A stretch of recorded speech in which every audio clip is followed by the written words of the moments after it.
Acı sevərlərin ən ideal turşu növü məncə acı biber tutmasıdır. Acı biber turşusunu hazırlamaq olduqca çox asan başa gəlir. Mən bu üsulla hazırlayıram. Siz necə hazırlayırsınızsa yorumlarda qeyd edə bilərsiniz. Biberi yaxşı yuduqdan sonra uç hissəsini kəsirəm. Daha sonra kəsdikdən sonra hər birini içərisindən deşiklər açıram. Başqa qaba yığıb üzərinə qaynar su əlavə edirəm. Üzərinə çıxana qədər qaynar suyu əlavə edirəm. Daha sonra isə qapaq yardımı ilə bütün biberlər suyun içərisində qaynar suda qalsın deyə qapaqdan istifadə edirəm.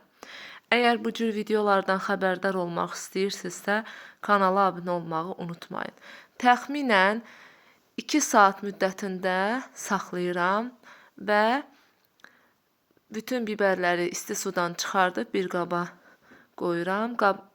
Bankaya isə cəfəri, sarımsaq, nanə, dəfnə yarpağı, kərüz, şüyüd və yaxud boyana çubuğu əlavə edib biberləri bir-bir yığıram.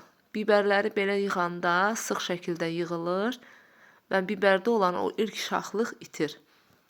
Daha sonra bütün biberləri yığdıqdan sonra sıx şəkildə 800 qrama 1 xörək qaşığı duz və 100 qram üzüm sirkəsi əlavə edirəm.